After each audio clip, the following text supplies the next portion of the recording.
Welcome to the Toffee TV Podcast with me, Ped. Baz, Andy the Piv is here wearing a Crow t-shirt. It's not the Crow like the film series. I'm not Brandon Lee who died. It's just a religion t-shirt that has a crow on it. What a great start. It's 2019. Do you think anyone actually knows Brendan Lee and what happened to him? Classic reference. You know his son. His last dad. Sorry, Bruce. His dad. His dad. His Unless. son called Bruce. Very strange. His last film, wasn't it? What happened? Very In fact, he strange. died during it. They Didn't got he? He shot. shot him in the last days. Got shot. Yeah. And some other fella took over from him, didn't he? And Bruce died making Enter the Dragon, didn't he? Or was it something else? No, that's sacked, didn't he? Because he was like... Don't. No, he had one in the Bruce Lee. No, he was working out like 1,000 times, like doing 1,000 press-ups a day. Say He it's overworked himself. Aspirins or tablets or Thin something his killed blood, him, didn't yeah. There's supposed to be a curse put on them, wasn't he? And he feared the curse. Do you know that Bruce Lee never beat Chuck Norris in a fight except when he didn't have his beard? I mean, There you go. There's a fact for you. There you go. There's a fact for you. I didn't even know he'd actually had a fight with Bruce Lee. It's in a film. I can't remember which one it was, but it was a solid win by Bruce. Okay, I mean that comes down to good writing more than anything else, more than actually Good planning. talent. Just Good more than planning. talent. Well, if anyone seen Once Upon a Time in Hollywood, but Well, I was about to say he was depicted really badly, and Yes, he was depicted pretty arrogant man. very arrogant. I mean, to be honest, if I was Bruce Lee, I'd be very, very arrogant. I mean, no one can get away with wearing a yellow tracksuit like him, apart from Dingo and Kill Bill, Uma Thurman, yeah. whose daughter was in Stranger Things Series 3. Yeah, Maya Hawke, yeah. There you go. I'm not being funny, but it all comes full circle. I mean, it doesn't because we weren't on Stranger Things, but or the Crow. But we were talking about planning, and it was good planning that made Bruce Lee beat Chuck Norris. I mean, there you go. I mean, It was Bruce Lee works hard. Who's more talented, Bruce Lee or Chuck Norris? Well, think about it. The work that you put in Monday to Friday in the in the what's the judo place called? What's it called? The place they go in a gym. What are they called? Dojo. That's the one. I should know that from Karate Kids. Should, Anyway, yeah. that should show you on the Saturday when you fight Chuck Norris. Yeah. Much like Everton. So Hard that work beats brings talent us, if the talent doesn't work So hard. that brings us to Colleen Rooney. Oh my God, she battered. Allegedly. She's worked hard. She has destroyed Rebecca Vardy there. She's the Jessica Fletcher of our time. She's worked hard there, Colleen. She is. Do you reckon she was like Columbo and just knew straight away who it was, like the second? One more thing, ma'am. Well, she must have because She's just She must have. traps. No, she's just just whittled it down, hasn't she? It's a bit like X Factor. She's The got one like who's a boot cop-out. camp who's got through. Bum, bum, bum, bum. And like Yeah. Vardy got right down to judges' houses. In fact, no, she got to live shows, didn't she? Yeah, she got to do And all Colleen's that. just gone tremendous work boom. there. That's tremendous. She's Though. done well. And she just outed her. Not even a recall before. Oh, I mean, that's amazing. Yeah. Like just to It was boss to have last the- line. Da, da, da. to have the bottle to just like go public like that. It's just I love that. That's That's right, though. But it could She's never have been selling Rebecca Vardy. story. She's pregnant. She can't do things like that. No. You can't. You just when you're pregnant, You're you can't. You incapable. just, Said she's on holiday incapable. and it's ruining a holiday. Oh, she's Oh, staying. no. She's staying in the 7-star hotel in Dubai, so I don't think she's having that bad a time. Difficult, tough. It's tough when you know. You love London. I'd like to say it's destroyed Rebecca Vardy's character, but What character does she have? I don't know. I mean, she was on. Of all She the was rags, on the I'm a Celebrity when she quite clearly isn't a celebrity, but she was on the Jungle thing and she come across as a massive knob on that. of all the rags, though, of all the. I know. Well, that's the issue, isn't it? It's First it's of all, them. They prove is people's that a lives. shot? And the irony is, this is the woman who was going on about Liverpool winning the Champions League before it and stuff. And yeah, Well, look at poor Ben Stokes because he spoke out against them. They're on him now, trying to say his wife beat it. Disgusting. we Rag. know the way it works. They are a we rag, know aren't it. they? We know the way it works. oh, she loves Liverpool. Force as well, people to doesn't come out and everything. Horrible. Anyway, Fair yeah, play. well, they did. Fair for play Dingy. to Colleen. She Yeah. is absolutely. It's like that was literally like the best Mortal Kombat finishing move ever. I think she was just sitting there with one of those like cigarette holders, just waiting to Just like the squeeze- like in the films. Yeah. Wayne walks in and just sees like the silhouette yeah. with the thing. I've got I've it. been caught out. Oh no, hold on. Yeah, he was like, I bet he was reading that going, oh, how's this going to end? How's this going to I've end? had to put up with this. I've kept it to myself for so No, long. he probably He's did. like that. What? Oh, yes. Oh, yes. DC bar was quiet.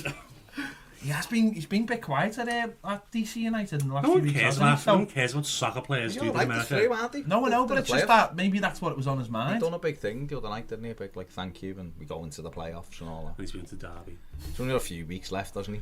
before he takes over from Cocker. Full on dream team, It innit? is. Derby County are becoming Him literally go- Harchester United. aren't they? And this has added another layer to it. That's what I'm saying. Now you've got like the Lonsdale wearing fella with his bad snitch of a bird.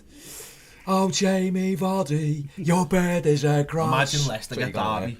Could you trust him in the dressing room though? You can't. Because You couldn't trust him with those long To be fair, to be fair to Leicester, what I can't think of Leicester. What are their players giving out story wise? No, but James Maddison's on the up, isn't he? Yeah, Maddison's one. He loves a bag. Yeah. Went to The defo Instagram and Maddison all day. And Brendan Rodgers, come on. saying that though. Before, to be fair, before they all turned up. Remember the old stuff that happened at Leicester was it Bangkok? Yeah, Nigel Atkinson's won the title Whoa, that night. Nigel Pearson. Nigel Atkinson's great. He's a great fella. I've heard someone wants him to be Everton manager. Nigel Atkinson's son? Billy Atkins or something. It's not that bad. Yeah, it was Nigel Pearson's son. Leicester's but I can't imagine that'd be like, Tielemans going, went down the Asda, it was great. Is that how he speaks? Yeah, that's how he speaks. He's Belgium. That was a perfect Bel. That was like Paro. I thought it was quite I thought you got the Flemish down there. Yeah, it was like Paro. Perfect. Hercule with his big tash. What's the other one? Oh, Margaret. That's French. Tintin. That's the other one. There's Tintin. You know, for Belgian fries. Margaret, that's it. Not Margaret. I was thinking, who's Margaret? Monkfish. McGrease. Monkfish. Gary Monkfish. There you go. He loves nature. I mean, let's actually do that. I thought we were doing it. You're trying to just... I understand what you're trying to do. You're trying to massively stay away from Turf War. I'm talking about the store. Well, everyone wants to stay away from Turf War. Let's be honest. I can't believe Vardy did that. Was that Colombo again? It was a cross between Dyche and Colombo. Yeah. Incredible. Dolumbo. Kalash. Dumbo. Dumbo. Dumbo. Yeah, so Belgium, I think we've cleared that up. Belgium make good beers and detectives. Lovely monks. Great beer makers. Lovely monks. That's Have you got that first hand? Well, I don't even go into that. It's a dark past. I hope Colleen Rooney doesn't know you. I know, yeah. I'll be well sorted. And she it could was. have her own detective. And it was. Imagine it. Friar Tuck. Could though, couldn't it? She could have her own, for all we know. It's she could have her own detective. Friar Tuck in the library with the candlestick. Steady on, Colleen. Don't play Cluedo with it. I mean, I don't know whether she even speaks like that. Was she have to adopt this new voice to do it? Like, it's Friar Tuck in the thingy with the candlestick, and I can show you why I set a trap with the candlestick. CSI. Cry. So basically, she has an Instagram just to block one person. It's amazing. No, to feed the stories. Everyone. No, what she did, or she didn't. They would have just been like. So this happens, I suppose, all the time. If you're on a social media, someone block you, but you wouldn't know they'd block you. You just probably wouldn't notice. Seeing anything, so you wouldn't notice that they were doing it, and she just basically had a hint who was doing it, fed her a load of nonsense stories, and watched them appear in the scum, and it was genius, absolute genius. Grissom couldn't plan it better. She reckons she was like Papard in a team. I love it when a plan comes together. Yeah. Big George. Yeah. Big old George. Hannibal. Yeah. No, he was Hannibal, was he? He was. Yeah. He was. I was Liam. He was Papard. Papard. You're having a Mary. Margaret. Papard. Isn't that like what... He was a classic actor, Papard. Isn't that what kids used to say in the old days to their fathers? Papard! Can I use the outside lavatory? Steal bath in the kitchen, please. I've got lice. I'm still referring to the I thought it was just one of those moments. I'm sure I watched Justin Lee Collins do the A-Team. Well, not literally. No, he used to do going back into... That's why they called him Mr. T. Mr. T. Back of the net. And we're not going to talk why they called the other one Face. Oh my, what was the I've had a Pilsner. No. Oh, he went to the Burnley. He went to Burnley. I went to Burnley, but I was teetotal when I walked in, and when I walked out, I was injecting vodka in my eyeballs. Baby. Right, come on, let's talk about it then. Let's talk about the inevitable. So, Burnley. And it was the inevitable. It was the inevitable. Everton lose 1-0 to a goal from a set piece. There's nothing. Jeff Hendricks again.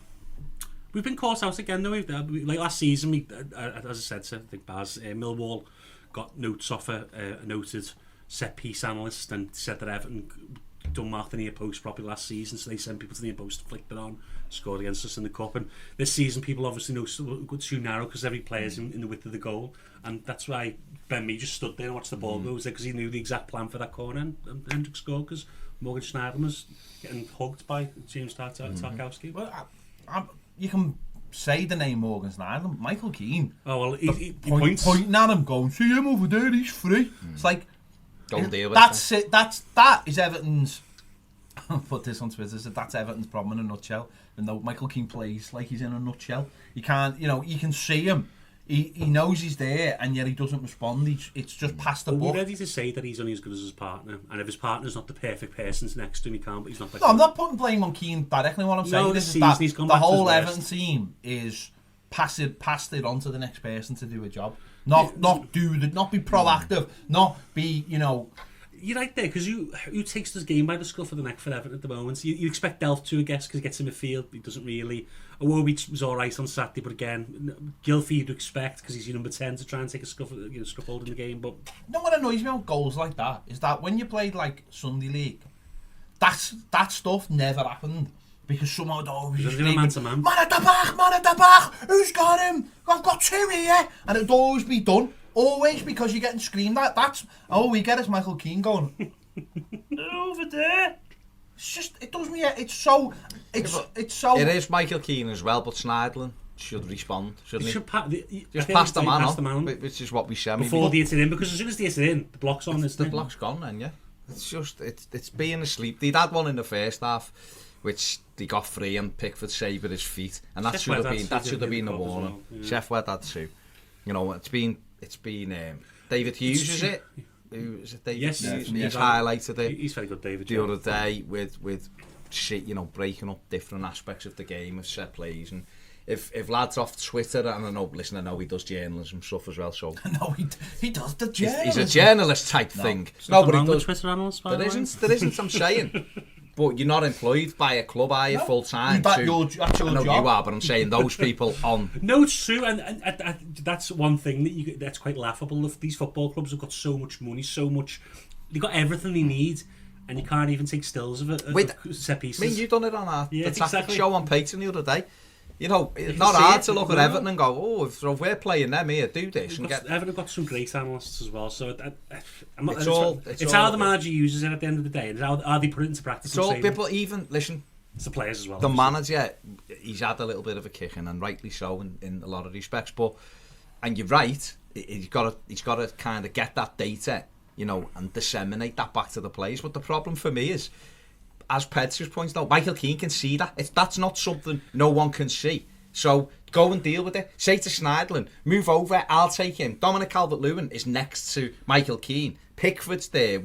The way we're set up, it's not a danger. No, you shouldn't get beat off a corner where the only aim is to hit one man. Usually you throw it into the middle, so there's no challenge. That comes down to, like you just said, that's the lack of leaders in the team. That's the lack of someone taking responsibility. That kind of thing would never happen in, say, if you mentioned his name before, funny enough, John Terry. John Terry is in the defence. Right, when he was at Chelsea, the minute he sees that, he either tells someone to do it straight away, or he just goes and does it and makes sure that, if you run over there, if you look and go, well, I've got Mina next to me, so we're covered here, and you go, well, I'm taking that, one of us has got to, then you've done your job. Well, if you start running as that ball's coming in, even Hendricks then got an eye on you, so he doesn't get a clean connection. He had nobody. And even if Tarkowski wrestled Schneiderlin. And even if he does, there's a chance it could hit Keane rather than getting a clean strike. If you actually look when he strikes it, right, you've got Michael Keane and Dominic Calvert-Lewin either side of Jordan Pickford, the three of them, the only way you can go just together, and it goes above them and in. And it's like, what are you two doing? All right, I'm not blaming Pickford because it, whether the shot never should come in against them from there. That's what I mean. So you're looking and going, well, what are you two doing? You're either side of the goalkeeper. You're actually not doing anything, and with a goal down, and I mean, it's interesting though, because Keane mentioned in the week about language and with Mina, and you just wonder whether, like, Mina's clearly been our best defender this season. He's been brains. If we had another centre back, Keane would be. But last season, Keane was heralded.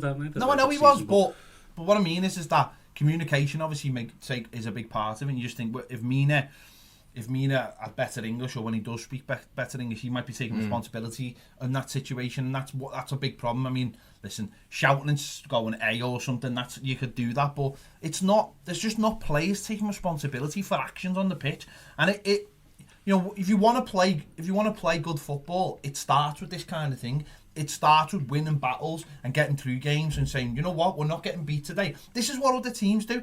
This is where you gather enough points. Like if Everton had 10 points now or 11 points because they'd drawn 4 games or won one extra game and drawn one, we wouldn't be sitting here. We'd be sitting here going, yeah, it's been an alright start. It's not brilliant, but we know what, we've got through those games and we had injuries and we're looking. Well, look, at least we're strong at the back, but we haven't, because players are not taking it upon themselves to grab the team. And Delph's come in and he's tried a little bit, but you need players. You need more than one. You need 2, 3, 4 to grab hold of the situation and really lead and make sure that Everton aren't going to concede goals. I was listening before to Rob Sloman talking about the 84-85 team, and he said, when he brought Peter Reid in and Andy Gray, they were players who hated losing and they used to say we'd do anything not to lose, whether it was in the rules or not in the rules. And you look at this team and you just go, we've got half a dozen, maybe a dozen, which is more worrying, players who are just, when they walk off the pitch, if they've got beat, does it really affect them an hour later?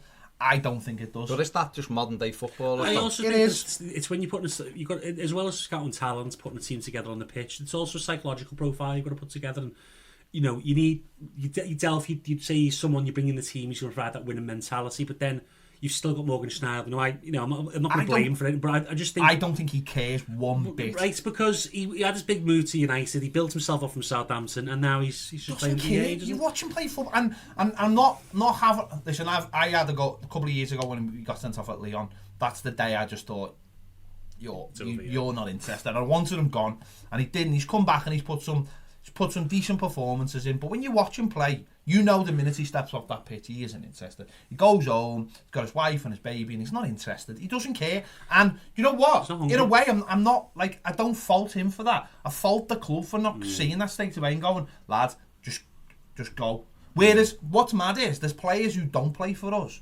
who are on the sidelines, who aren't getting games, who aren't even getting in the squad, who I think it would hurt them if they played. And that's... Nias, I think it would hurt Nias. Tosin, yeah. I don't think you can ever, but I don't think you can ever fault I think, do you know what, maybe Tosin's hungry to prove people wrong, and that's why he should be in the team. I'm not saying I rate Tosin, but that is part of the thing. We've signed younger players, and generally they should be more hungry if they haven't really reached the top and they're coming down. Keane's hungry to prove people wrong at Juventus, yada yada yada. And you look at Gylfi Sigurdsson, big fish in small pond at Swansea coming in. I don't know. I think it was David Mannix who said on the interview you did with him that he just doesn't think he's got the mentality for Everton. Yeah. I thought that was a great shout. I never thought of that before, but that's a great shout. And I think there's other players. I think that the issue still is hanging over from that Walsh Koeman era. There's certain players that are still involved with the side, and there's a couple of others, but with them still in the team and still being relied on week in, week out, it's not working in that sense as well. Yeah, it's a whole mismatch. Yeah. You look at players and if you're talking ability-wise, then yeah, they've got more than enough ability, Everton. Where I would agree with certain people when they say Leicester are better than us, and that they've got people who want to win, like Vardy. We've just been talking about Vardy. The lad, all right, he might have the worst trainings ever, and all stuff like that, but he wants to do well because he's had to fight for everything he's got. Other players, Maddison wants to prove a point. Whether it's a move away, which I think he thinks he's Man United bound, fine, but he's still putting it in. I've no problem with players wanting to better themselves as long as you deliver it for your club. Where other teams teams as well, like teams like Bournemouth, who I think Everton are far superior to, Wolves, who I think Everton are much better than in terms of quality of player. I think Wolves have got people like Matt Doherty who comes on and they make great changes that we can want to do well. Connor Cody wants to do well. That's running through the team. I think it's the club as well, like you said. Don't you think, and I've always held this, and it's something I said a couple of weeks ago, don't you think that's actually what makes a good player, is the talent only takes him so far. And I accept, I don't know if I've said this on air, but I'm going to say it now. So Liverpool, obviously, people have gone on about Dean and gone on about Robinson, about who's the better left back. Well, the better left back's Robinson.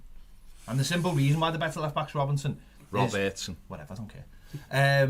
Whatever people say about what they do or what their stats are, one's willing to run through a brick wall for the football club, and he hasn't probably got as much talent as Luca Dean, but delivers more because he's willing, because of where he's come from, understands that he got a big chance at a football club. The manager took a shine to him because of his attitude, and has made him so much of a better player, and that's what makes him a better player than Luca Dean. Is because, and I'm just picking that out because that's one that people go, well, Luca Dean's amazing and he's the best left back in the league. He's not the best left back in the league. He's not the best left back in the league because when the going gets tough, he goes missing, like most of our players. Whereas someone like Robinson, they don't go missing. See, I disagree. He's not a problem. I disagree with that too. So you honestly think Luca Dean, his performances are acceptable when the chips are down? I think if you put Andy Robertson in Everton's team, it'd be exactly the same as Luca Dean. I watched the Hull. He was bang. But that was a Hull. That was a Hull. So, all right, let me flip it to you this way then. If you put Luca Dean in Liverpool's side, would he be doing... If he'd be mild, there wouldn't even be a conversation. I'm not talking about... Nobody wouldn't have even be a conversation because he'd have 40 assists. But I'm not talking about he'd have 35. But you are. But I'm not. What I'm talking about is when the going gets tough, we don't have... I'm talking about when the going gets tough. Our players simply don't have the personalities or the will to go past their talent and give the extra. None of our players do. We've got a team full of rejects from other clubs, and I think that's always gonna have that. Every team's got it. Literally every club. Liverpool are built on rejects. Yeah, exactly. We've got a team full of rejects, and none of them are pushing for that extra thing. None of them, not one of them are. Not one of our players are. I only pick Luca Dean because that's a comparison people make because he was our best player last season. But the difference... So do you think he even last season, so he went missing last season? No, what I'm saying is when the going gets tough, where are they? The going was tough last season, he didn't go missing. He's still our best player last season. Exactly. When it's tough, when you need your players to stand up, when you need your players to drag you through, that's my point I'm making, is that none of these players... I kind of understand what you mean, but I wouldn't point him out. He's not the one. It's not him. I think he's there every week for us. I understand why you put him out, because that comparison, like, I do get that, because Robinson, from the first minute to the 90, literally, whether he's playing well or not, just runs through brick walls. Yeah. So on that basis, then... He's not as talented. On that basis, then, the Ash should play instead of the Charles. No, because he doesn't run through brick walls. No, but he does. He doesn't. The one thing Umani Ash does is he doesn't stop running.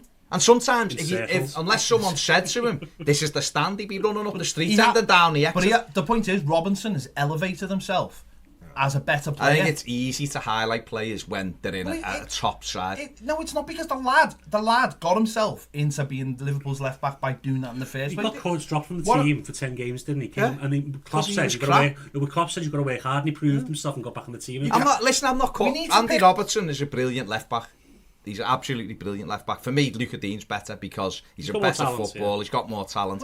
His stats prove he's a better footballer. This is my whole point, though. Talent only takes you so far. Okay, if Everton had 3 players who ran through brick walls, we'd still be where we are. I don't think we would. You need a balance. I don't think we would. Hold on. You need water carriers as much as you need talent. I'm not some water carriers. No, but right? Does Dombrou run through brick walls? Hang on. Right. The last thing for the last 10 years, right, has been about the two best players in the world, Ronaldo and Messi, right? Messi is it's a God-given talent that he's got, clearly. Ronaldo, right, what I'm saying, this is the point I'm making, is that Ronaldo has pushed himself and run through brick walls to get himself to where he is, and that's what I'm saying. Who's the best player in the world? The second best player.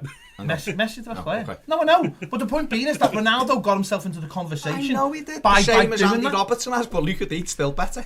I don't think he is. Fine. Because I watch him and I go, what he... No, I watch Andy Robertson getting skinned. But the point, I'm not picking out Luca Dean. What I'm saying is, with some characters, with some players who elevate your club, and he's him, and everyone else is not. He's not the problem, though. No, I'm not saying. I know, but because he's the best player. That's I wish saying he's lead.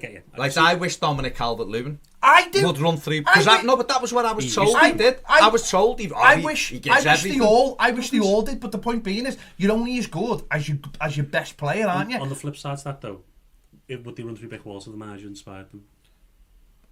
I think sometimes, right, and I'll be with Baz on this, I'm sure, players have got to do for themselves. Correct. Players have got to stand up and go, you know what? I'm not asked about what he says. Yeah. Then that's where I go back to the Keane thing. I'm not being funny, right? If that fella over there is unmarked and you know he's going to get a chance on goal, everything that fella that got told you, that you already probably think is nonsense anyway, you just go, and then you know what? You deal with that after the game. If the manager comes up to you and goes, why'd you do that? You go, you know what, mate? Because if I hadn't, he would have scored. Yeah. The problem with modern football, though, is there's no consequences for players. No, I agree. So this is why when Michael Keane doesn't do that, he probably thinks he's going to get sacked in 2 weeks anyway. But I'm not saying he thinks that. I'm just saying that's the type of attitude the footballers have now. Well, that's crept in, hasn't it? There's loads, like you're seeing it with Spurs, aren't you? Player powers. We had the conversation about Tottenham, you know, when all that Pochettino's done for them as a club. Don't forget, when he went in, they were basically, they were like us, weren't they, really? Yeah. I mean, they wanted Moyes for a few seasons because they wanted to improve. Yeah. So, and now you're seeing them getting a bit bored now. Yeah. You know, a bit bored. I can't be arse working that hard. I want a break. We've had a go. We've nothing. For all we know, they might be looking at Pochettino and going, well, you've won nothing. You've told us to do this for years and we haven't won anything. Harry Kane said that when they got battered in Europe the other week, or when they were winning, in Europe, and it ended up 2-2, or Olympiacos. He was like, the manager's been saying it for 5 years, we're not kids anymore, we still should be. So why is he feeling like he's got to come out and say it? Because that's what players are. I had the conversation with you before about you bring a new manager in. The players go, who's this? I'm not running for him, or I'm not there. Because that's modern day footballers. So the real problem is how you combat that, right? And at the moment at Everton, like I said before, there's a lot of talent in that squad. There is. People can't say, no, they're not the crap. They're not crap. They're not crap.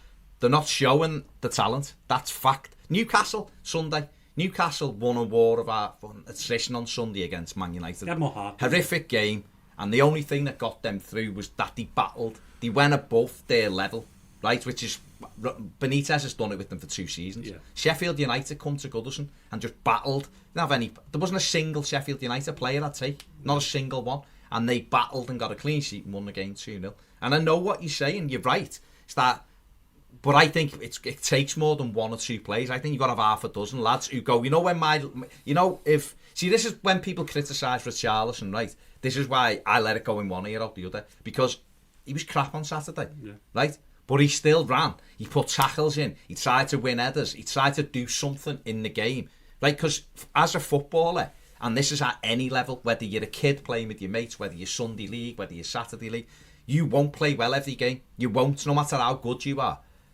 You turn up and some days it just doesn't happen for you, right? So the thing as a fan you should expect from your players is that they work hard, they run and try, and then it's up to the manager then to go, Andy's having a mare and bringing him off. But if he has to bring you off because you're walking around the pitch, and that goes back to Sneijderlin. Sneijderlin's great at picking the ball up and getting 90% pass. I could get 95% pass completion rate in the Premier League at my age. Getting the ball and just going, yeah, you ped, you have it. I don't want it. Making sure you get there. And this is why when Tom Davies plays, people criticise 68% pass completion. Well, yeah, you know why? Because he's trying to play through balls. Yeah. He's trying to get people away where you're going 1-2, 1-2, and all the way through. Michael Keane, it's a brilliant point.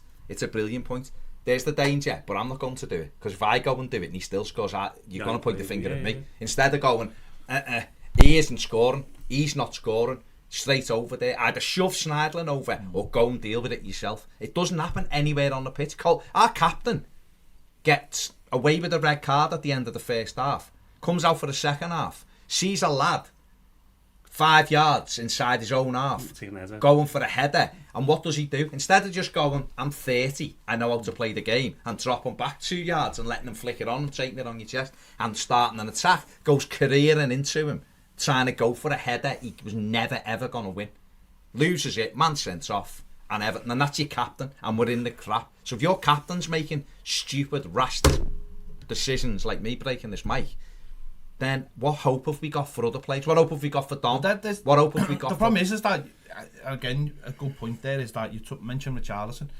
It's Coleman, it's Sigurdsson, it's Luca Dean who have carried the armband in the last few weeks. Yeah. And that's what I'm saying. Keane's one of the most senior players in the squad. They're the players letting you down. It's not the Richarlisons letting you down. It's not Tom Davies when he comes into the team. It's not Bernard if he gets a chance. It's these players who are supposed to be our leaders. They're the ones letting us down. Why does no one ever go to Keane? No, that's the thing I'm starting to look at now. Saturday when he was Bed was sent off. Right.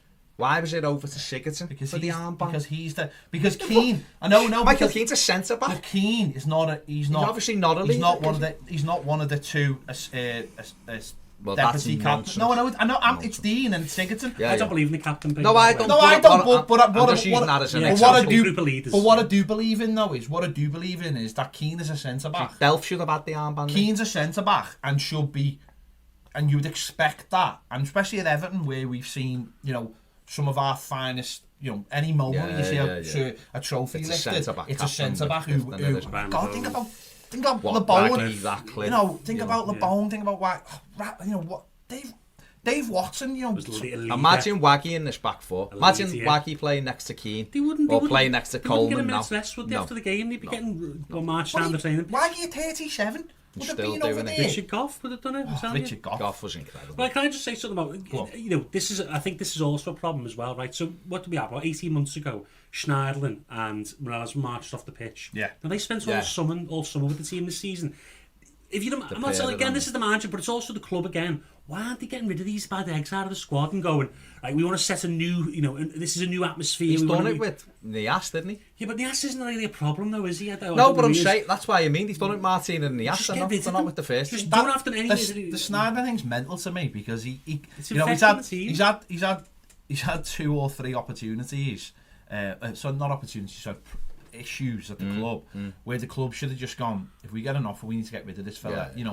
We know we know that he has been a bad egg, but I think what basically he's done is he's just gone, whatever, I'll stay here, I won't stay here, I'll play, if I play I play, if I don't listen, and as soon as you've got and he's got his head down, but what I'm saying is though might have got his head down, but I don't think there's no love for it. It's just it's a job. I'll play and whatever. And you think, well, hang on, straight away you're losing 25% of something in there, then aren't you? 25% of something else. It's having that job that you don't enjoy, right? But you go in and you'll just do enough to get by, right? If he's a 30-year-old central midfield player now, right? Who's played for France, he's played for United. He comes to Everton. Listen, you hear all kinds, don't you? But apparently he feels as though he's better than Everton, or has done at some stage, right? But that's that. Listen, players of confidence and all that, right? Actually, you wish that every player thought in the sense they want to play for. When he's playing in our team, you're only getting in the Premier League, right? If you drop off 5%, you're destroyed. It noticed. People can notice it. Hence why, if Everton play Sheffield United and they come on and think there's Sheffield United today, yeah, we'll beat these. You drop your level, it's dead hard to get back into the game because they know that they've got to play at their level. The best teams, like Liverpool, will go with it every single week. Every Liverpool player has to put that effort in, right? So it is on the manager, this, because he keeps picking someone who quite clearly the fans look at and go, and I don't want to put everything down to Snyderlin because it's not him. But what I mean is he's just one symptom of it. If you look at a midfield player in a league that demands mobility, it demands pace, it demands people to be able to do more than one thing, one job, and you're putting a one-paced lad who literally just likes to pass it 3 yards and occasionally he'll switch the play. How is that going to help this team? You put someone in like a Tom Davies who's got the heart on the sleeve and who will snap people and will try to get us playing and move around the pitch. Okay, he's not the greatest player in the world, but he's never ever going to get any better either by not playing. And the mad thing is as well is that Snyderlin, somewhat leaders. Snyderlin's been here nearly 3 years, hasn't he? He's been here since 2017. He's been here January 2017. Been here nearly 3 years, and if you looked him on the pitch, you just go 16. You're a stranger to this club. Koeman's 70. January said just yeah. You just think you're a stranger to this team. You don't look like you're one of the lead. You should be one of the senior players, and yet you just walk around in your own world, do your job, get off. It's like his fourth season. You look at like when Wenger came in Arsenal, he binned all the ones who had the drinking culture because he wanted professionalism. You look at Klopp, he did like Sakho's attitude around the team. He was probably his best centre half at the time. Out you go, son, because you're not right for me. You look at Roy Keane when he did that off the ball interview, said that the senior players set the tone, and if they're the best trainers, they're doing the best fitness work, they're the fittest of the club, that makes every other player want to reach that.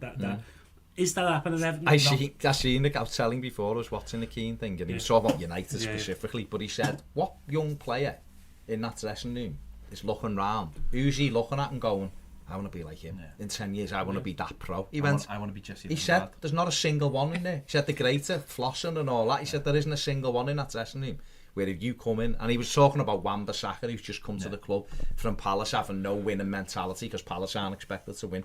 He said, where's the people who you look at and go? He said, when he went in, he looked around, he said there was 10 players. He looked at and went, I need to be like that. At Everton, which is what you're going back to what you said about Rob before, Peter Reid and Andy Gray, when we spoke to them, they've said he come into a dressing room with loads of talent, right? Young quiet. Young players, no one really, level standards, no one to kick each other up the arse and go, what are your standards? They came in and were like, these are the standards that you have to get to, and they lead by example. Well, where's Everton's? When you look in that team, it's gang loads of good footballers, loads of ability. Probably, and people might laugh, and that's fair enough, but for me, the most talented squad we have had for years. Years. Pound for pound, it is. For years. On paper, Options and everything. We've had good players under Moyes, 11 players. We've got a really good squad. But it means nothing. It means absolutely nothing. Put it this way, though, it's like mob mentality, isn't it? You go back to Moyes and you think, right, we're going to go to Stoke, let's say, and you think if it goes off today, Kale's going to be in there. Fellaini's going to be in there. But then what happens then is, Arteta follows in, and he's like, and then the next one follows in. They all follow in. Whereas you look at this and you go, no, but you watch this though and you say, if it went off, who's jumping in? Well, Pickford's going to run 90 yards. Okay, sound. And then who's next? Seamus will be in there. All right, Yerry will be in there. Yerry will be in there. I've got no problem with Yerry. Yerry's character seems sound to me. But what I mean is that I know what you're saying. There aren't enough of these players who are willing to stand up for yourself. In terms of Coleman, Coleman's been at Everton now for 9-10 years. He's been 10 years. He's as your captain, you want someone to set the standard again, don't you? I like Seamus, and he's been fantastic for Everton. But Everton's just been mediocre since his time, and if he's the leading light in the dressing room and he's demanding it from you, players coming from Arsenal, players coming from Barcelona, there's a mentality gap there because there's a different, it's unacceptable. Andrew Gomez at Barcelona felt the full brunt of everything because it was unacceptable, his performances. And at Everton, is the same level of unacceptableness. I don't think there is at the club. I think the fans demand it, always will. But this is the problem. Do the club demand it? Is the club demanding the best? And are they telling players when they come in, we're going to win things, or is it, we're looking to do this? No, it's a 3-year plan or it's a 5-year plan. They It's not. You better get me this. I did hear Phil McNulty last night saying something about Silva, and he said, he was expected to get Europe this season in the league. Maybe that now it'll be the Watford game that dictates what his future is in the League Cup. So, but why aren't we hearing that from players then? Players come. Doesn't have to be the manager. Doesn't have to be the owner or the chairman. Why aren't players coming out and going, we've got to get Europe this season for these fans. We've got to try and win a cup for these fans. No, Coleman said it. He hasn't said about Europe. He said about it. But that's what I'm saying. Why aren't they saying we need to get top 6? Why aren't like footballers in general a little bit more bullish and say we've got to? Why will they? Because then the highlights. But that's the point, isn't it? When do you ever see Everton players in front of the camera? But that's the point, though, isn't it? Because Everton want them in front of the camera. It's Everton expects, isn't it? Well, Everton doesn't expect anything anymore because the players just come in, get a free ride, and then get off. The manager the same. There's no Everton expects anymore because it doesn't exist. No one expects us to do anything, and if the players aren't setting the standards for themselves, then or they're not getting the standards explained to them, then how's it going to ever drip down to? If a player doesn't come out and say, got a young bunch of lads, but we've got to drag this through. They might be kids, but we've got to become men now, and we've got to make sure we do this and we do that. Never did ever. Seamus Coleman goes in front and it's great. It's all that fans deserve better and fans deserve this and fans deserve that. That's nonsense. No fan deserves anything. The point being is though, you don't hear them go, this unacceptable this, unacceptable that. We should be. We've got to be.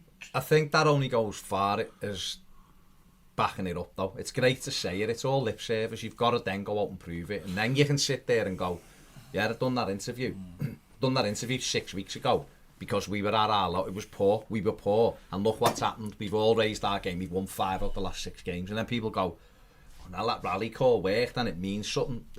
Everyone's done a rally call so far. No, I mean, I'm saying no at the beginning of the season. Yeah, that's what it is. I'm not saying a rally call. What I'm saying is that senior players coming out going, you know what, we need to do this. Let people know, like I said, let people know what your ambitions are. Why is it secret? We know what our ambitions are, but we're going to keep it between us. We've said this for years about Everton. The communication between the club and the fans is not the best. For all we know, Marcel Brands could be very happy with this as a 3-year project, but we don't know that, do we? So our expectations for the season, due to the top 6 muddle in itself, was we're going to get in top 6. But is that really realistic? Is that the club we're looking at? Who knows? Right, let's move this on. Let's go. Let's finish this part. Go to part 2. We lost 1-0. We won. Did we? And let's talk a little bit about Marco Silva after the break. Thanks for downloading the Toffee TV podcast, but did you know we put all our shows out as podcasts? Head over to patreon.com/Toffee TV EFC and you'll find all the latest shows available as podcasts exclusively for Patreon subscribers. So if you need to find all the latest Everton news, conversations, stats, match previews and match reviews as easily downloadable podcasts at your convenience, head over to Patreon. Welcome back to the Toffee TV podcast, where calm heads are prevailing. So Marco's under pressure. Yes, no, Andy? Under pressure? Would you sack him?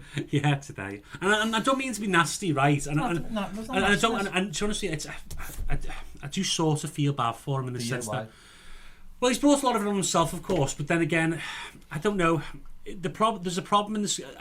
When I look at it, I always look back to what's the most fixable part of this whole situation. You can't sack 5-6 players. You're not going to do that. So the manager, the manager's going to go. The new manager's going to have to come in and inspire these players to do better until we can right the wrongs of the squad, which is going to take probably another 2 windows maybe.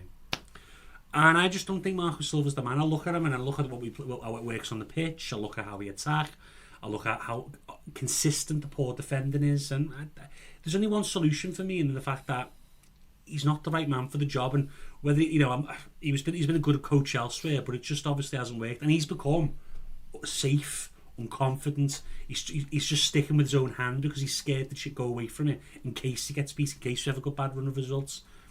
I don't think he's got any more ideas. I think he's run out of ideas. And what's going to happen at West Ham is he's only going to play that same formation of experienced players. If Walcott's back, I think he'll probably play to try and see him through a game. And that's completely wrong because that's just setting the tone for it's going to be the same going forward. He had his chance to change after Villa when it really didn't work that night. And and then the League Cup he sort of experimented, but as soon as the league, which is your bread and butter of course, comes back, it's back to the same old Schneider and Sigurdsson combo in the field. And I just think he's run out of ideas, I'm sorry to say. Burnley was his chance, I thought, to start messing with the team, but what do you think, Baz? Yeah, I feel sorry for him because I think he's quite clearly a good coach, but I don't know whether he looks worried at the moment, and I think when you're a manager that feels pressure, feels worried, you do try to go safe like Andy's just said, and that's what he's tried to do, which for me is the exact opposite of what he should have done. After the Bournemouth game would have been the one for me. I can kind of understand why he started with that team against Bournemouth with Schneiderlin in there with Delph and stuff. Let's see how it goes for an hour. But that day, for me, the way the last half an hour unfolded, that we give 2 goals away in 3 or 4 minutes and there's no real response. Sheffield United at home was the opportunity for me. One defensive midfielder, go attack, and they're coming. We knew what they were going to do. Yeah. We knew it wasn't a surprise to us. Same with Burnley Saturday, and he didn't. And then City was, was it better? Wolves would just beat them. But Saturday, once I seen that team at 2 minutes past 2, it was like, he's a manager that often speaks about solutions. And I'd like to say this to him and ask him, if you're talking about solutions, then how can you justify not trying to find those solutions? Because for me, if you're just playing the same thing and hoping it works, you're not really looking for solutions. If you've got 11 players, like he had last year, and he thinks, listen, I only really trust 11 or 12, you'd go, all right, I can understand what you're saying, but we've put another 6 in the summer, so he's got 12 or 13 players who come in under his watch, right? And we still had good, and that's taking out the likes of Jordan Pickford, who's England's goalkeeper, so you can't moan about him. Michael Keane plays for England, whether he's playing well or not is a different thing, of course. We've got Tom Davis in there, we've got Jens Toten, who's at Turkish International. There's players in and around the squad, even with his 12 players. If he'd have mixed things up, if he'd have gone and playing Delph, Iwobi and Davis today, midfield, or Sigurdsson's dropping back into a 3 and I'm going high with these 3, I think Evertonians would have gone, you know what, he's looking, he's trying to just find the best permutation to get us on a run. I think the worry is when you start battening down the hatches and trying to get players who are safe to try and drag you through a period this early into it. You know, he's 16, 17 months in. Spent more money than any other Everton manager. He's got to have more confidence in where we're trying to go, and we just seem to be regressing, and that's a worry for me. But he can still turn it round, but it's whether you're going to have the freedom in your decisions. Well, we'd lost 3 games in a row. That gives you the ultimate freedom to do what you want. For Saturday's game, we could have easily have put Iwobi, Davis and Delph in the centre midfield, and I think that would have been enough, with Richarlison on one side, Bernard on the other side, Dominic Calvert-Lewin or Moise Keane through the middle. I think that would have been plenty, absolute plenty to beat Burnley. But he didn't, he went safe, and he went with the same people who've been letting us down, Slide and Sigurdsson, and whether people want to hear it or not, Coleman's been letting us down. He's been letting us down for weeks, never mind what he did on Saturday. And he doesn't, and I actually think by bringing those 6 players in, it's actually confused him even more, because I think he likes having a small squad. I think he likes working with a small set of players. I don't think he likes having this, and that's worrying, because the best managers have decent size squads and can handle that, and I don't think he can.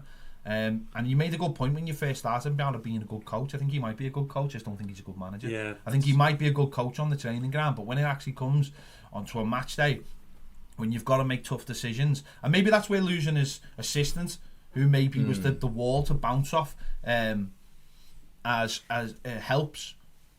I think losing him, having Bo Morte is great for him, because, you know, come in and speak the language, but it's someone you might not have full trust in. And I also don't like the idea of that when times get tough, if he's got a dressing room where they all suddenly go into a corner and start speaking Portuguese to each other and start sort of ostracising themselves to everybody else. I think that's a worry as well, because I think you start getting devoid of ideas then.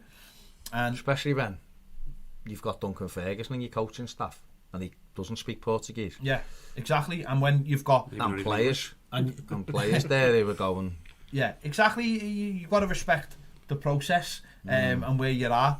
And for me, I think maybe he is a good coach, and I think you can get away with being a good coach in other places, and that's enough. But I don't think in the hustle and bustle of the Premier League, where you've got to make judgments on players and handle the egos and play, as we've mentioned before, players who are just there to do a job and are not really that arsed about representing the club. They're just there to pick up a wage packet. I think you need more, and I just simply don't think he's got it. I think he's completely run out of ideas now. I think you've seen that in the last few games. His body language is just atrocious. I've said this before. I think they have a field day with him. The way he reacts to situations, but I suppose that's born out of frustration, because he hasn't got the right to be frustrated. They work every single day on things, right? And they might be sound at it in training, yeah. And then let me finish. And then you go into a game, and they give a goal away. And then it all falls apart. Right. Okay, so I think he's one of he could be, because there's a lot of managers like this who are brilliant coaches and set up brilliantly, yeah. But then the minute you score first against them, the plan goes out the window, and they don't know, and that comes down to. I'm going to say it doesn't set up brilliantly. Hang on. Let me just say one thing to that, right? Just one thing to that, right? Do you think a good coach should be looking ahead of the game and saying, I think that they might do this against us? Of course. So you look at the last couple of games, the Sheffield Wednesday game, and go, right, the outside's overloaders at the back post. These are a bread and butter football team. Do you think a good coach? That's where my defence falls down. Do you think that's where a good coach sets up and goes, right, lads, these are going to try and do that? But the whole point of zonal. No, I know. No, but I'm saying the whole point of zonal is so you don't have to do that. But like you said before, we're too narrow on the zonal. Zonal's fine. We were in a decent line. We were in the right area where we should have been, but someone should have had the balls to step over. But what I'm saying about Silva, you can come back now, and I know you're jumping. But some coaches are good at setting up, right? So all week we'll do a shape, we'll get into shape, we'll play like this, and then you get out. So the players do that, and it all looks good on the training ground with no pressure, with people not fully snapping into you, trying to air you. You haven't got the worm eating gravel man on the side shouting and screaming, and he likes to tuck that shirt in, Dice, doesn't he? He likes to have it full tucked into his back. To see me belt. The coat comes off, doesn't it? The tie. Looks like a doorman, doesn't he? On the side. I got this belt for Christmas. I've got to show it off. That's what he's like. But then once the game moves away from you with a goal, the best coaches are able to adapt. The best coaches are able to go, I need to do this and this to change this. Maybe he's not great at that. And that's what I'm saying. Good coach, good training ground coach, players like what they're doing. I said to you before, and then that I will finish then. I read an interesting bit about Portuguese coaches in particular, which is work on the defence, work on the shape of the midfield, right? Don't work on the attack, because the attack's off the cuff. So that to me is a worry. So you think he's not really Portuguese? He's Portuguese. You know what I'm going to say, right? Is I think that he's a good coach, but I have these like overarching questions of, right? So basically we've set up the same way for the last 6 games. Yeah. So then you come to Burnley, right? And if you search on Google low block, a video by Tifo comes up, and it tells you exactly what Burnley going to do. It's based on Burnley's low block, right? So you go look check at Burnley. Out Tifo football if you want to. People would ask them what the low block is, so it'll explain it to you. So if you go and you go to yourself, well, actually they're playing narrow, so we don't want to cross it because they want us to cross it. Are you telling me that this is what the disconnect for me is? Is he setting them up to cross it that much again against the team that wants you to cross it? That to me is just, as I say, maybe with too much vitriol, brainless, right? But to me, it just doesn't connect. I just don't understand. Well, we crossed the ball a lot less at the weekend. 25 though, still. Yeah, but it was 42 against Sheffield. The Sheffield United one was the problem. Our average is 23 for the season, so it's around that average. So you look at it and you think to yourself, surely you'd look as a manager who's seen the pitfalls of playing this way against certain sides who's sitting at low block, I'll change it up. Lo and behold, we play exactly the same way. Why is Dominic Calvert-Lewin in the team?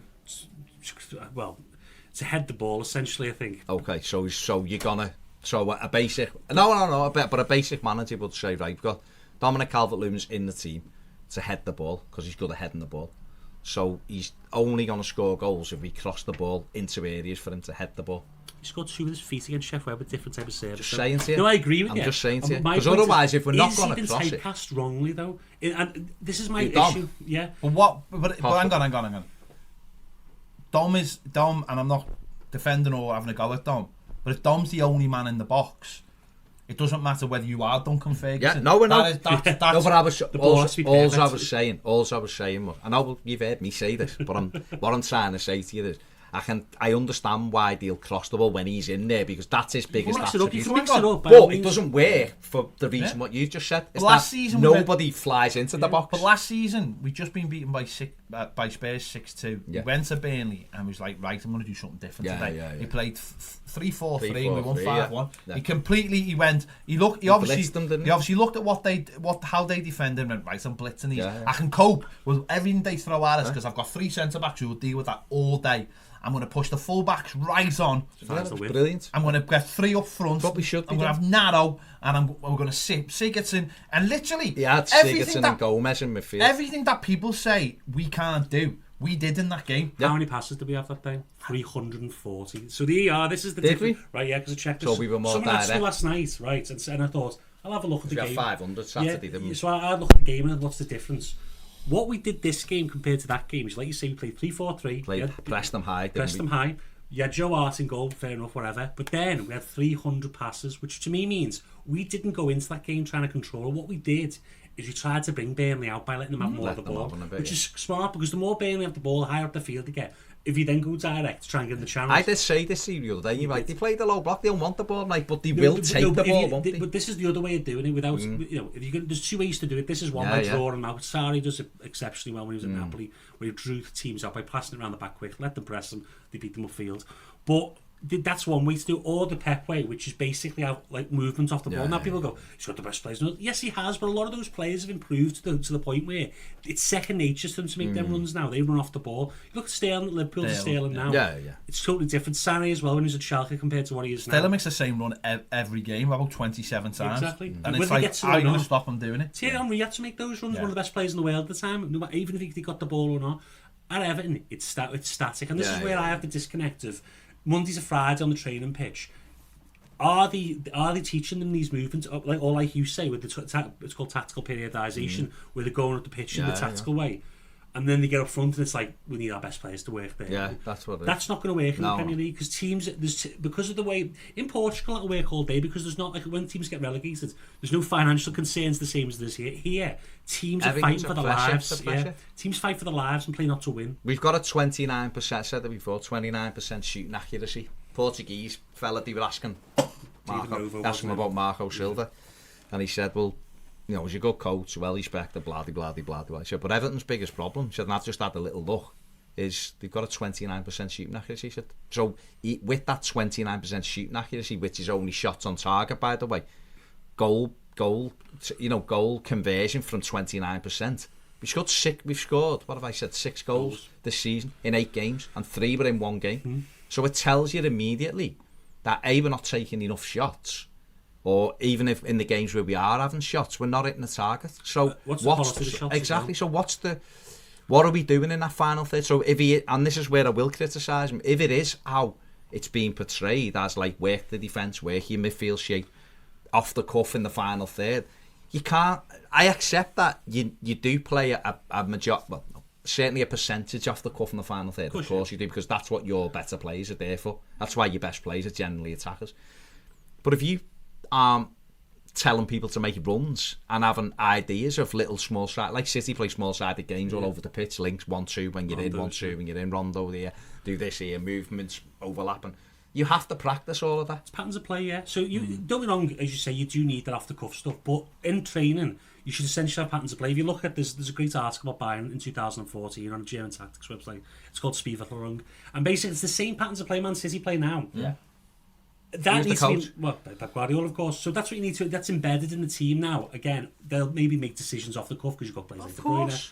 But don't want them to be robots. No, but that's the problem with Everton, because when the ball goes out wide, you've seen it in loads of stills. People like David Alexander-Hughes did it. I think other people have done it, where they just stand there in the bottom. There's big, massive gaps down the side. I think like Richarlison's the biggest the indicator of the way we play. He just gets wasted out wide. He should be in the box all the time. He should be playing the same role as Salah. In all fairness, he's our best striker. He should be playing as Salah. No, but he's our best centre. If you put Richarlison through the middle over the season, he'd get 20 goals. But if you used the way we play, not the way we play, I don't think he would. I think probably he's better attacking headers than anyone. He's got the ability, hasn't he? He's great in the air. No, I think he would. I think in a 4-3-3, play narrow, play right, left, or centre, he would. The way we're playing right now, he'll never. And if you played the front right now, he wouldn't. It comes the down. Service as well. It comes down. Moise Keane. People are having to go Moise Keane. We don't create anything. No, but we don't create anything for him. He can't hold the ball. He wants the ball to his feet, not his chest. We have a situation, and this is down to the manager, because it'll be personnel more than anything. We were talking we've done a Premier League show on. We were watching the goals, and we were like, Chelsea, look at how many runners they've got. All of a sudden, this is a team that last season Abraham didn't. Holding the ball, people are Mount past them, Williams cutting in. You've got Hudson-Odoi, fullbacks. Liverpool swarming over teams, City, 7-8 teams like this. Even teams like West Ham and Palace. Palace had about 8 men in the box. Villa, Norwich got battered 5-1 and had all kinds of men in the box. So, and Tom Eaton's made saves and stuff. Everton isn't like that yet. It's more control the ball and knock it. But I don't know whether we're too robotic. So are we taking too much of what he says? Literally, stand there, don't go there. Move. Do you know what I mean? Do you know what it is though? That is part of that safeness we were talking about before. In that. You call it tiki. People say it's tiki-taka. It isn't. It's not Pep's tiki-taka to what tiki-taka actually is he says it's tiki-taka's bullshit, essentially, in the sense that you don't pass for the sake of passing. What Everton are doing is to minimise risk. You're passing it left, right, round the circle to minimise losing the ball and giving the teams the ball. Now, that's great if you want to win 0-0. But as soon as we can see the goal, it's out the window. Yeah. Go on. So unless you're attacking And that teams, seems to be what happens. but you look at last season, and you know, sometimes I say against the big teams they give us more space. But look at West Ham, we went out and attacked them straight away, put them under pressure. We don't put teams under pressure because all it is but remember, you go, all right, so you beat a man, right, and then instead of going like, well, attack that space, we pass it dead slow. But And remember, I said to you the other day, and said it to you as well, and said it on the final word. That's the confusion for me. That's where I'm confused. We got to the end of the season, finished the season strongly. Yeah. It looked like he'd come up with a way of playing for this set of players. I know we've lost Zuma and I know we've lost Garner, but like I said the other day, neither of them were attacking players anyway. So it is what Garner it is. was blamed half the time for lack of attacking problems. Exactly. So we look like we found a way of playing. We've improved the level of player in the squad, and yet we've come out this season, and all of a sudden now it's like it's the Martinez era now. It's can we get 600 passes? Can we just? It's like Koeman though, again, he doesn't know his best team. It's square peg round goals. You go, right, Iwobi, I bought Iwobi, he's a good player. I can't drop 6 and go because he scores, so I'll stick Iwobi at left wing. And at the expense of the best partnership in the club. Yeah, and then you go, all right, we've got Richarlison, right, he helps Coleman defend. Not that he's our best attacker, he helps Coleman cover that side. Let's get chalk on his boots where he doesn't want to be all the time. See, this is to me like manager decisions, and this is why I say to him, he has to go, because it's inevitable. What? You going somewhere? I'm going somewhere in a minute. It's inevitable. What happens next then? Who do you want to come in? You see, do you know what though? If he loses his job, who gives him monkeys when he loses his job, because he ain't staying. He's garbage.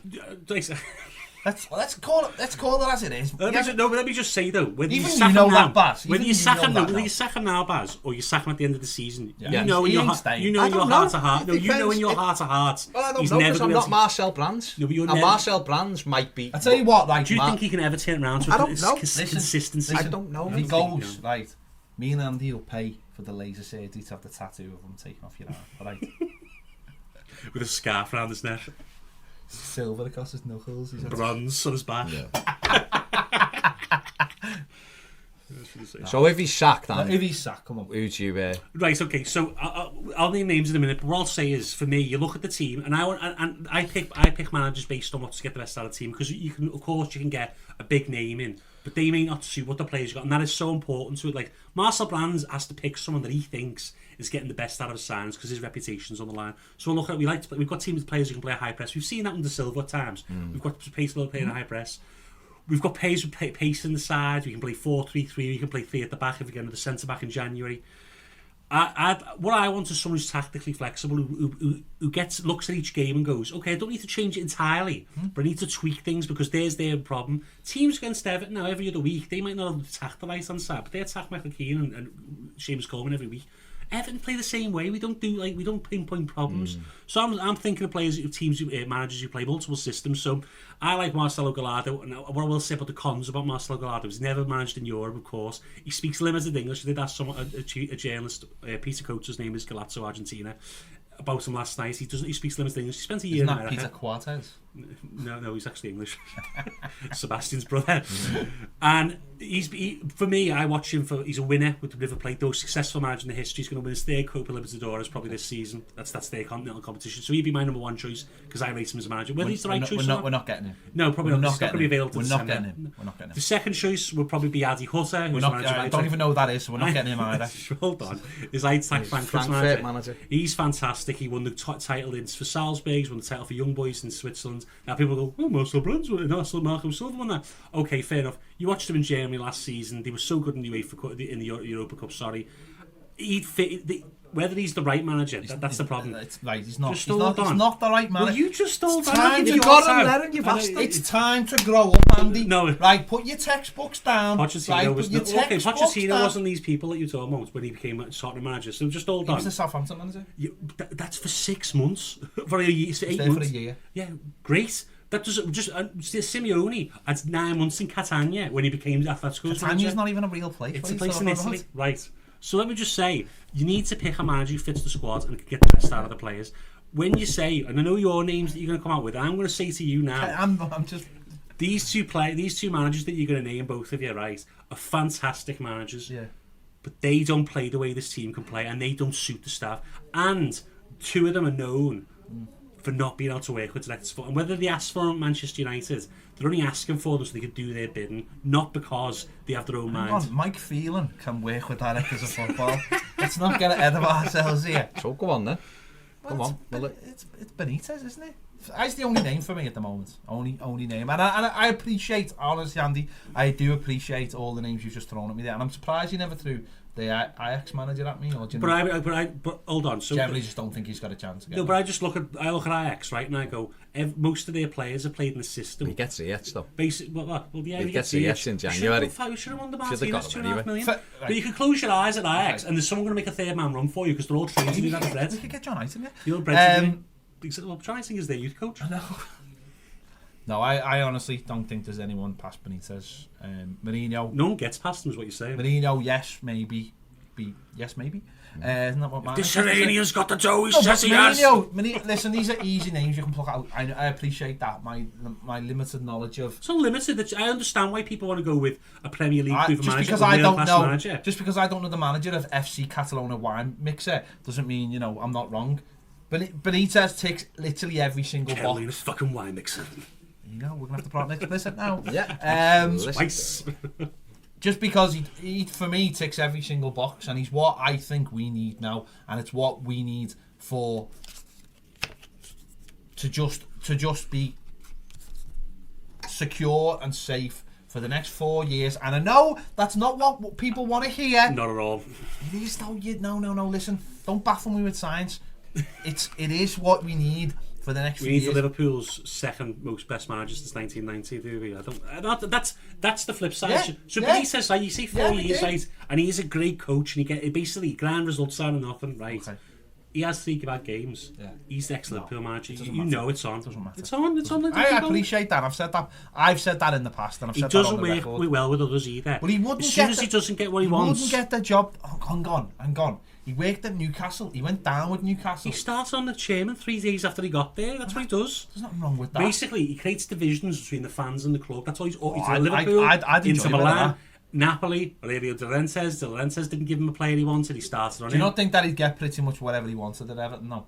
Apart from Chelsea did a great job, but apart from that, would you think he's done a good job? Newcastle was great, yeah, but that was at the same level. Napoli did a decent job. He did Champions League. Wasn't great. No, Inter wasn't great. Sarri took it to a completely different level. Okay, that's fine. By the way, if Sarri was available for Juventus, by the way, guess who's going to get sacked? We'll probably discuss this on the footy show. But Lucien Favre is going to go. I know he is. And I love Lucien Favre. But why do we want managers that keep failing? He's no he fails at a level. He's a classic overachiever, and we are a team that needs to overachieve. I just laugh. I seen people last night going, if this Martellino gets the Milan job, my head's gonna explode. A lad who's been sacked 4 times in 7 seasons. Come on, who do you want then?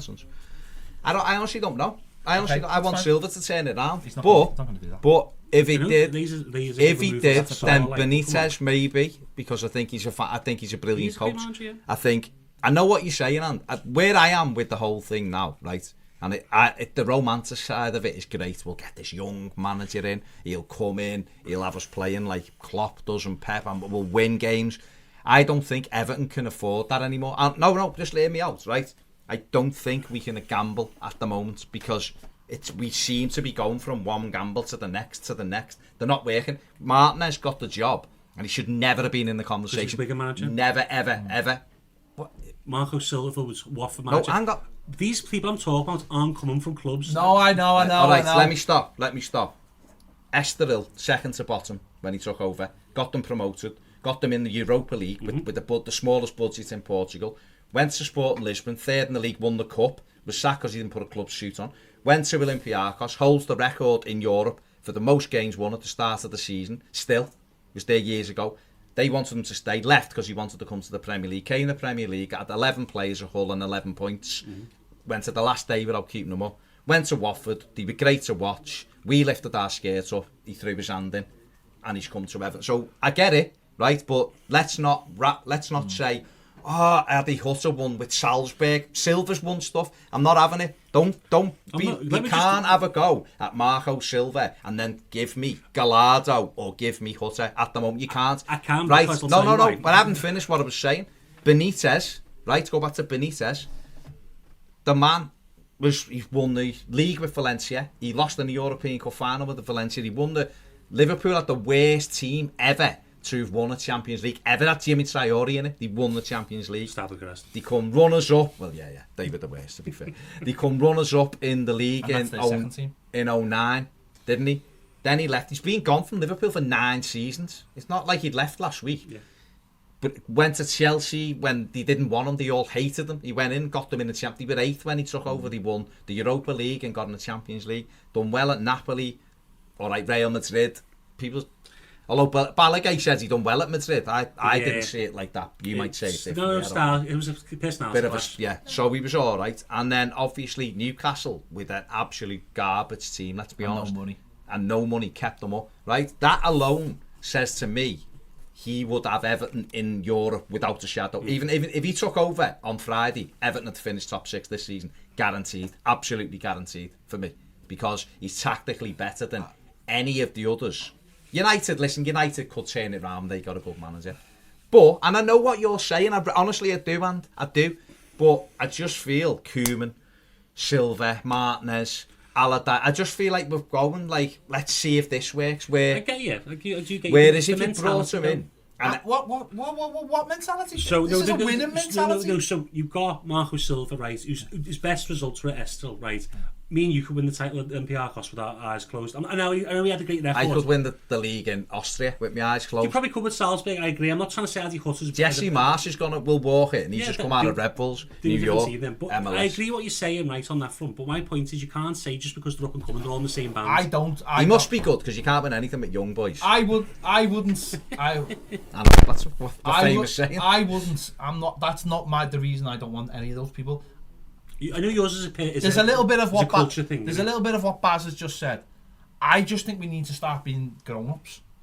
I think we need to stop being fantasists about this football club and understand where we actually are. I know those people that you've just mentioned, they'll all be great when we're on this sure footing and everything's rosy, and you can almost you can almost make mistakes, but still be all right because the money's coming through the door and you don't have to worry about getting all these players off your books and all that. Say we got one in. Listen, you know what? I'm not totally like saying don't do any of that. No, I understand what you're saying. What I'm saying is they come in. I just worry with our players that you bring another one of them in, like Adi Hutter comes in or whatever, and they're looking at him going, "Fuck are you?" Right? Whereas because we're having to deal with modern day football. You said it before, and it was bang on. The pressure in Portugal isn't the same as the pressure here. The pressure in Switzerland, the pressure in Germany isn't. The money here, which is why people like Hodgson, people like Pellegrini, people like Pulis has had so many jobs, Allardyce, because these clubs look and go, we can't drop out of this. We can't drop out of it, right? Everton are trying to go somewhere else. And I think if you brought Rafa Benitez into our dressing room, straight away, players, I don't think, would look at him and go, well, what have you done? Because you just go, well, I've won this, what have you done? And I think we're at a stage where our players need to respect the manager, respect what he's done, and have winners. At the moment, we've got players... We're the only club who'll be doing that, though. That's fine. No, I'm just saying, what would happen then? And I'm not saying we shouldn't do this, because I think sometimes doing the old things can sometimes be the new thing. But you look at everyone else and the way the leagues are going, there's no Allardyce in the league anymore. There's no Pulis. People are looking for managers. Graham Potter. I'm not saying he'd be good. He's off for that. Just starting. That's what I mean. But you look at that. You look around Europe. The managers were all on the up and coming. Nagelsmann now. Obviously, Nagelsmann's just showing like. He's gone. He's not going. Yeah, so I know. I agree. But in 2 years, if say Benitez coming for 18 months, then, right? Say Benitez coming this year, got Everton into Europe, right? Yeah. Whatever. Next season. And then all of a sudden Everton were at a level then where they were consistent, so they were doing well, bit of money, but in Europe, looking good. And then Nagelsmann's ready to leave Red Bulls, right? And Everton are in the Europa League, and people are starting to go to Managerial or to Brands. We want them more. Or Brands might look and go, right, I feel like we're steady now. I feel like we've got a good level of player. We're ready for the next thing, and the next big thing is Nagelsmann. And they've only given Benitez 18 months, right? And they're wearing that down. Then I think you then become a year away from a new stadium, and you've got this young, hungry manager who looks like he's going to set the world alight. You go in it together, right? But there's one word. It's one word. It's stability. It's stability. The We club. just get Sam Allardyce for that though. Yeah, I know, Is but Benitez more attacking than Allardyce? I did call He is him and he isn't the because Spanish Allardyce at it's one the problem. time. The problem with Benitez is we've only seen him at Newcastle, and that's what sticks in the memory. And they Yeah. had to play a certain way to get it. I remember him, you know, when, and I don't like really saying this, but I remember him at his second to last season at Liverpool, or the 09 season, right, when he had Gerrard and Torres. They were absolutely brilliant. So they scored loads and loads of goals. They went to Old Trafford and spanked them 4-1 because they were tactically brilliant. They'd walk over they had teams, that combination as well. but they'd also walk over teams they should, and then teams where it was a bit more difficult, his tactical nous would come in. I think we've put ourselves. Sorry, Ian, I think we've put ourselves in a position, and this is by not having a clear path. We've put ourselves in a position now where we need just stability, and we've had that period where we maybe should have appointed one of those kind of managers you're talking about. It was when Koeman came in, And we didn't. He was a nightmare. And we had our one chance without. I always think what happened with Koeman wasn't a waste of money; it was a waste of an opportunity. There was an opportunity with the money to push on and become this new Everton that we thought we were. And we go on shows like Ball Street and we're the money people now, and we wasted all that. And then Macheri's had to take a step back and go, I'm just pissing money up the wall here, and he's had to go more to a position where. That's why Bob Brands in. Well, that's more of what he wanted a minute. Could I say to you, because I know you're thinking about Benitez and you go, no. But could Brands be developing everything else? Yeah. Right? Yeah. While Benitez is just keeping us level. Because at the moment he's trying to. Because I know what you're saying, and what he'll want to do is like a bit like Ajax, a bit like PSV. He'll want to get these steps in place. I don't think Benitez, if you're Rafa Benitez and I come to you and go, these two players who are tearing it up quality, I don't think he goes, I want them. I think he goes, right, where are we? Don't forget, Benitez wouldn't take over without assurances, and Everton wouldn't give him the job without assurances. But I think Brands could be developing everything Which he needs to start doing, that it helps someone like Nagelsmann, so it's ready to go boom. But do we have to start again now? And this is what I mean. No. Just hold on. No, we don't. Wait, just let me finish. Let me finish. So I'm not saying with Benitez do we have to start again. I'm saying post Benitez, post Mourinho. Just hold on. Yeah. So this 2-year period or 3-year period, and 3-year cycles. Yeah. Right. So in this 3 years now, you've got Anthony Gordon. You've got other young players coming through of a high quality. Brands' idea is to get them in the first team like he's done at PSV. You bring a Mourinho in, and Rafa, I wouldn't. I was going to say, because I'll throw Longstaff at you. I agree with Rafa. Rafa up over here. With Mourinho, though, this is my whole issue, is that he scorches the earth before he leaves. Like he did look at Chelsea, De Bruyne, Salah, Lukaku. Okay. But they were winning when he got it. But he has no foresight because he doesn't care about the long term. But this is why Brands has to be the focal point, because he's going to be here behind managers. Yeah. Whereas with Jose and even Rafa, I don't think they still see as Everton as their end point. I think Benitez would. I think Benitez maybe because his reputation. I think he wants to. I think it's everything. I think family and everything. He lives here. I think he'd come back. Do you think he'd definitely take the job? Yeah, honestly. I think he moved back from China because I don't think China. But with Benitez again, he's been interested in the Everton job for a while. I don't have to convince you. You can have who you want. I'm just saying. I think. But I like to be brought round, and I like to understand why you think. Listen, I'm not trying to. I think it's a good point what you say about Brands. I think Brands is trying to get everything done off the pitch at the moment, right? Because that's constantly in the face. But that's it. But so if you walked up, so if you go, well, actually, the fella who's running the team doesn't need his hand holding. He can do it all by his own. You get everything else sorted. You're the director of the club. You're the director of football. You get everything else sorted. The manager who you put in charge, you don't need to worry about him. He'll just sail through, and he might get a 6th, a 7th. Like Moyes did almost, and just get the club to a level where you go, right, we're on a sure foot now, the stadium is all in hand, right, we've got the money, we're building it, everything is fine, we know where we're going, and then you can go, right, who's the manager out there, the young manager who's tearing it up. But I think what we've done the last few years, we've lost that opportunity with new manager, and where everyone keeps on saying we shouldn't get a new manager because we keep on ripping it up. That's why I want a Benitez, so that you go, this fella, 4 years, no problems. All right, it might be the most exciting 4 years of your life, but you're gonna get the club back to that position, and Benitez gets respect as well. You don't have dickheads like Mason every day going. That's what Brands is there for. That's my only worry about people like Benitez and Mourinho, in the sense that they'll go and, can I have a 28-year-old centre-back who's 35 million? Brands goes, no. You know what's going to happen. interview, start causing divisions between brands. I'm not getting the players to win things. You don't know Everton's media team. No, this is what happens. This is what happens consistently. No, over I know, and over but again you know what? Would you rather that happened than the manager continually failing us on the pitch by bad decisions? No, because what's going to happen then is I agree with you. And you go, we got 6, we got 5th, we got 4th, great them seasons, and then after that, when that manager leaves potentially, then Everton have to restart again. No, because you yourself have just said. Brands is going to see them but if they start division, then but I think they start. Well, Brands is on the board. Okay, what that's happens? The problem. So what happens? And I don't think he'll sign a manager like that. Because what happens if it works the other way, where Brands is getting everything done really well off the pitch, and the person we appoint just gets it completely wrong, and we're just in a mess, and we just continue to be in a mess. And I know what you're saying is, well, what happens if he gets it right? It'll be better. But I want our own version of Pochettino. And I know that's maybe 1 in a million, but that's not failure. No, but it's not failure though. If you my stadium though. Are you right? So would you take two pitches? Of course. You'd walk over hot coals for them second place. No, I know. And that's when I look at a young manager. That's what I want of our own Pochettino. I don't want flavour of the month Joe, Marco Silva. Benitez is not flavour. No, I agree with that. And that's why I'm defending my point. I agree. What about if Benitez come in and won us a trophy though? Yeah. And ended that. Great, right? That's what I want. Would you boo that? Well, I'm trying to say the only player I've ever booed. The only player I ever booed. The only person I ever booed. Well, it was Martinez, but I also booed David Moyes when he sometimes was team selection, whatever. My point is, and you probably nearly put me off there, but I've got it back. Man, no, I'm not. You did it. Thankfully, because this is the longest podcast ever, and it's only got 2 parts. Apologies. Go on, go on, finish it off. Come on. We say about Benitez. We're talking about thinking about that. Come on, vinegar strokes. Okay, so we win the trophy, right?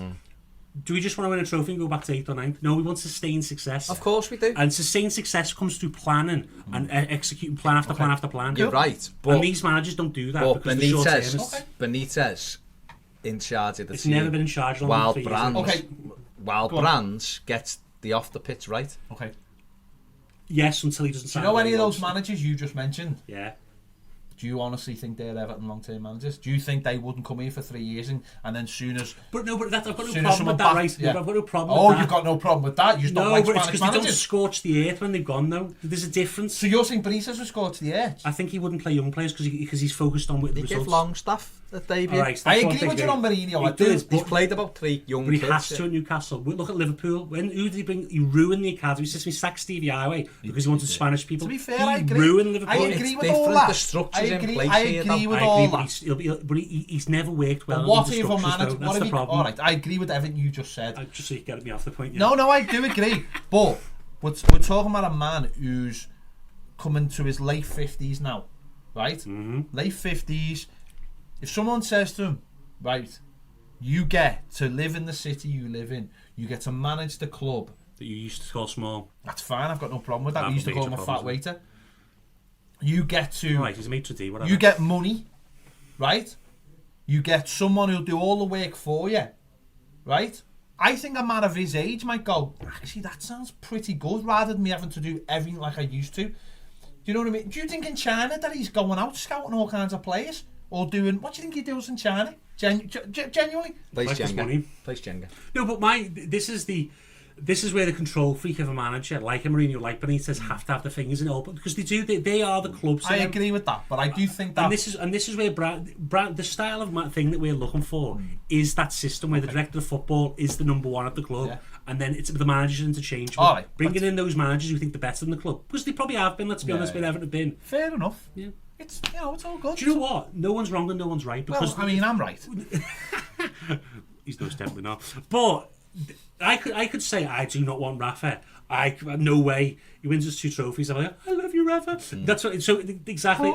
And then we could go. Flip of a coin. We get Gallardo who wins us stuff, and I go, I'm right. But that's not. But then I'll be made up. Can I just point something out to you?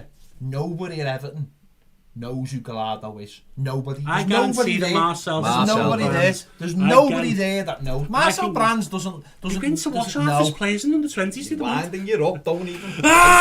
Don't bite. Just end it. Right, there you go. Forza Marco. Forza Marco. Just end it. Pay for that. Right, there you go. Let me just check the time. 3 hours. An hour and an hour and a half, basically. Of quality content. Quality content, and again, let's Investigative journalism. let's end it as we've begun it. Colleen Rooney. Colleen Rooney. Is she uncovered a collusion? Is she the one to take the job? We'll never know. More than the new murder she wrote. 11. Next week, more after the international break.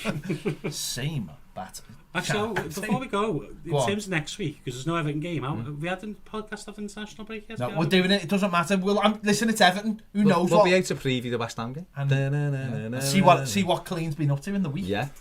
7 days with Colleen. There you go. I outed Rebecca on Monday. There you go. We're finishing. Thanks for listening. Goodbye. Toodles.